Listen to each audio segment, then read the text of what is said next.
ദൈവം ദൈവത്തിൻ്റെ മക്കളെ രക്ഷിക്കട്ടെ. എങ്ങനെ എന്ന് ചോദിക്കാം, ദൈവമുണ്ടോ എന്ന് ചോദിക്കാം. ചോദ്യം നല്ലതാണ്, ബുദ്ധിപരമാണ്. നിങ്ങളുടെ ചോരത്തിളപ്പിൻ്റെ പേരിൽ നിങ്ങൾ ചോദിക്കുന്നതിന് മറുപടി വരാൻ ഞാൻ തയ്യാർ. നിരീശ്വരവാദികളും യുക്തിവാദികളും പുരോഗമന ചിന്തക്കാരും കേൾക്കാൻ വേണ്ടി പറയാം. നിങ്ങളുടെ ചോരത്തിളപ്പിൻ്റെ പേരിൽ നിങ്ങളിപ്പോൾ സംസാരിക്കും. നിങ്ങൾക്ക് ഒന്ന് അവശത വന്നാൽ, ഒന്ന് കടന്നുപോയാൽ നിങ്ങളല്ലാതെയാകും. ദൈവത്തിൻ്റെ ഭരണം ഒരു ശാസ്ത്രജ്ഞനും പോലും തെളിയിക്കാൻ പറ്റില്ല. കാരണം ദൈവം ഇടപെടാൻ പോവുകയാണ്. ഈ കോലാഹലങ്ങളൊക്കെ സൃഷ്ടിച്ചത് ഉണ്ടായിട്ട് പോലും ദൈവം അറിയുന്നില്ല. ദൈവമാണ് ഇതിന് കാരണമെന്നൊക്കെയാണ് പറഞ്ഞുകൊണ്ട് കിടക്കുന്ന ആൾക്കാർ. ദൈവമല്ല കാരണം. അതിന് നിങ്ങൾ സ്റ്റഡി ചെയ്ത് ബൈബിൾ പഠിക്കും. വെറുതെ വായിച്ചുകൊണ്ട് കാര്യമില്ല. സാത്താനുണ്ട്, ദൈവവുമുണ്ട്. സാത്താനുണ്ടാക്കി ദൈവവുമാണ്. എന്തിനുണ്ടാക്കിയെന്ന് വെച്ചാൽ ദൈവത്തോട് ഒരു കഥ എഴുതുമ്പോൾ ആ കഥാകൃത്താവിനോട് ചോദിക്കരുത് ഒരു കാര്യം. കാരണം ആ കഥയ്ക്ക് ക്ലൈമാക്സ് വേണം. അപ്പോൾ ദൈവം ഈ ആപത്തൊക്കെ ഉണ്ടാക്കി ഒരു കൊച്ചുണ്ടായത്, അത് മരിച്ചു, ദൈവം സ്വർഗത്തിലേക്ക് എടുത്ത് അച്ഛന്മാർ പറയും അവന് ആവശ്യമുണ്ട് സ്വർഗത്തിൽ, അതിൻ്റെ പേരെടുത്ത്. അപ്പോൾ ദൈവത്തിന് എത്ര കാരണന്മാർ തള്ളിപ്പറയും. ഇങ്ങനെ വിഡ്ഢിത്തം പറഞ്ഞ് നടക്കുന്ന ഒരു സമൂഹമാണ് നമുക്ക് കാണാൻ സാധിക്കുന്നത്. നിങ്ങൾ എന്തൊക്കെ നേടിയാലും നിങ്ങൾക്ക് ശാശ്വതമായിട്ട് പരിഹാരമുണ്ട്. തെറ്റ് ചെയ്യുന്നുണ്ട്, തെറ്റ് ചെയ്യാത്തവരില്ല, അതുപോട്ടെ. അന്ന് അധികം തെറ്റ് ചെയ്യാത്തൊരു യേശുദാസനെ കുറിച്ച് ചിന്തിക്കാം. യേശുവോട് ചോദിക്കും, യേശുദാസ് എന്തെങ്കിലും സന്തോഷമുണ്ടോ, അല്ലെങ്കിൽ സന്തോഷമുണ്ടോ ജീവിതത്തിൽ, തൃപ്തികരമായിട്ട് സന്തോഷമുണ്ടോ ചോദിക്കുമ്പോൾ യേശുദാസ് ഇല്ല എന്ന് പറയുള്ളൂ. അതെന്താണെന്ന് പറയുക, യേശുദാസിന് കിട്ടിയത്, യേശു എന്ന നാമം കിട്ടിയ നേരത്ത് പുള്ളി ഇപ്പോൾ എവിടെയാണെന്ന് ചിന്തിക്കണം. ചോദിച്ചു നോക്കും, പുള്ളിയുടെ വീട്ടിൽ എന്തൊക്കെ പ്രശ്നമുണ്ടെന്നും.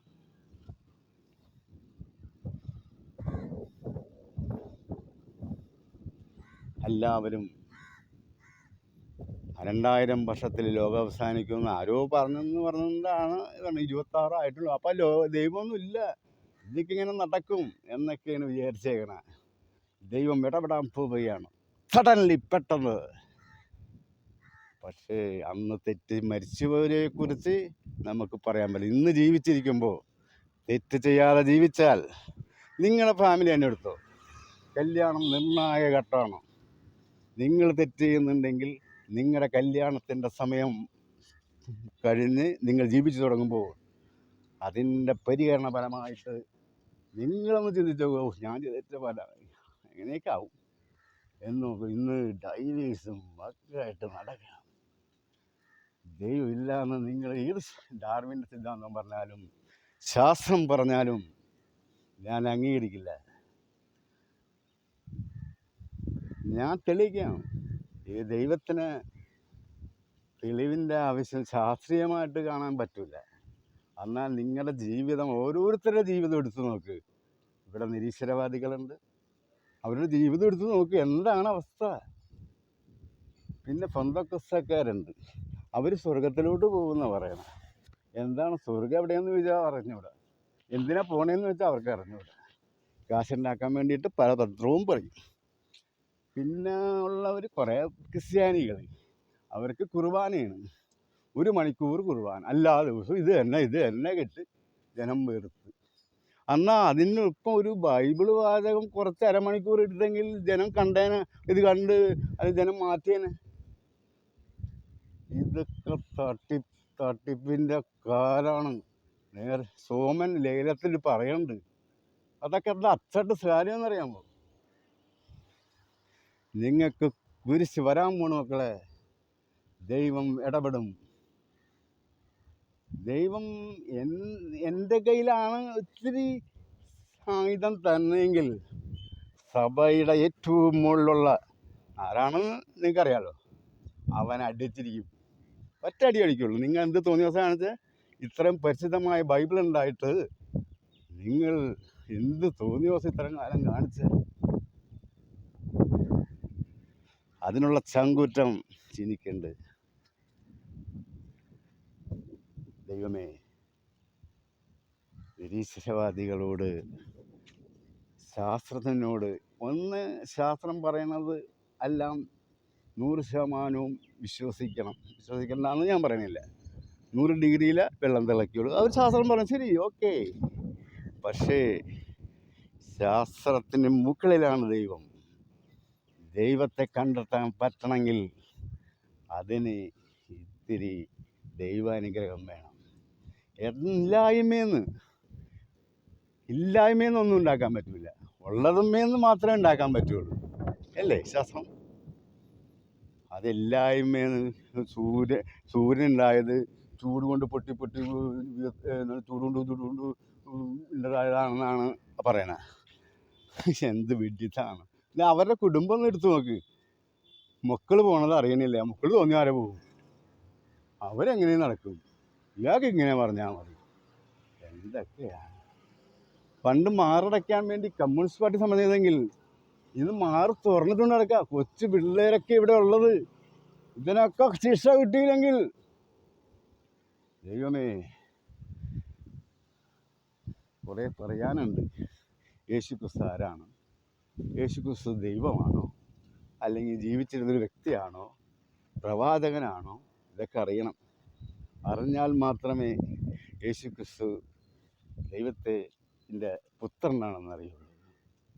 യേശുക്രിസ്തുവിനെ കുറിച്ച് നിങ്ങൾ കേട്ടിട്ടുണ്ടാവും, പക്ഷേ അടുത്തറിഞ്ഞിട്ടില്ല. ദൈവം എന്ന് പറഞ്ഞാൽ ദൈവം ഉണ്ട്. യേശുക്രിസ്തു പഠിപ്പിച്ച ഒറ്റ പ്രാർത്ഥനയേ ഉള്ളൂ. സ്വർഗസ്വനായ പിതാവേ, അങ്ങയുടെ നാമം പൂജിതമാകണമേ, അങ്ങയുടെ രാജ്യം വരണമേ, അങ്ങയുടെ തിരുമനസ് സ്വർഗത്തിലെ പോലെ ഭൂമിയിലും ആകണമേ. അതിൻ്റെ അർത്ഥം നിങ്ങൾ ചിന്തിച്ചിരുന്ന് ആലോചിക്കുക, അല്ലാതെ സ്വർഗത്തിലേക്കൊന്നും പോകണ്ട. നാമം ഏതാണ്? നാമം ബൈബിളിലുണ്ട്. ഈ കത്തോലിക്ക സഭ ഒക്കെ മാറ്റി കളഞ്ഞേക്ക്. അതേപോലെ എവിടെയോ അധ്യായത്തിൽ മറന്നുപോയി. ഞാൻ കാണിച്ചുതരാം. അപ്പോൾ നിങ്ങളുടെ ജീവിതശൈലി ഒന്ന് എടുത്തു നോക്കിയോ, നിങ്ങളുടെ അനുഭവം എടുത്തു നോക്കിയോ. നിരീശ്വരവാദികളുടെ ആയാലും ആരുടെ ആയാലും ഏത് കുടുംബത്തിലായാലും എടുത്തു നോക്ക്. നിങ്ങൾ ഉപ്പ് തിന്നുണ്ടെങ്കിൽ വെള്ളം കുടിച്ചേ പറ്റൂ, അതിന് യാതൊരു അംശവുമില്ല. ഏത് അച്ഛനായാലും, ഏത് സിനിമേനിയായാലും, ഏത് ഉസ്താദായാലും നിങ്ങൾ അനുഭവിച്ചേ വിടുകയുള്ളൂ. അപ്പം ഞാൻ പറഞ്ഞു വരുന്നത്, ദൈവം സാത്താനെ പിടിച്ചു കെട്ടാൻ പോവുകയാണ്. ബൈബിളിലുണ്ട്. അലമുറയിട്ട് ആരെ വിഴുങ്ങണമെന്ന് നോക്കി നടക്കുകയാണ്. അതിൽ വെമ്പനാട്ട് കായലിൽ നമ്മൾ ജസ്റ്റ് സിമ്പിൾ പറയാമല്ലോ, വലിയൊരു വള്ളത്തിൽ 20 പേരുണ്ട്. അതെങ്ങനെ മറിഞ്ഞതെന്ന് ആർക്കും അറിയില്ല. എൻ്റെ ദൈവം, നിങ്ങൾ ചിന്തിക്കുക. എന്താ സുനാമി വന്നേ, മഴ പെയ്യണേ, ശാസ്ത്രം പുരോഗമിച്ച്, ഓക്കെ. അവരുടെയൊക്കെ അവസ്ഥ ഒന്ന് എടുത്തു നോക്കുക നിങ്ങൾ. A.T. ഗോവിൻ്റെ ഇടമുറുകൻ്റെയും പുസ്തകം വായിച്ച് ഞാൻ നിരീശ്വരവാദിയായിട്ടുണ്ട്. പക്ഷേ അതൊന്നും ശരിയല്ല എന്ന് ഇപ്പം തോന്നി. ദൈവം നല്ലവനാ, സ്നേഹമുള്ളവനാണ്. നമ്മളൊരു മക്കളെ ഉണ്ടാക്കി വളർത്തുമ്പോൾ നമുക്കറിയാൻ പറ്റുള്ളൂ.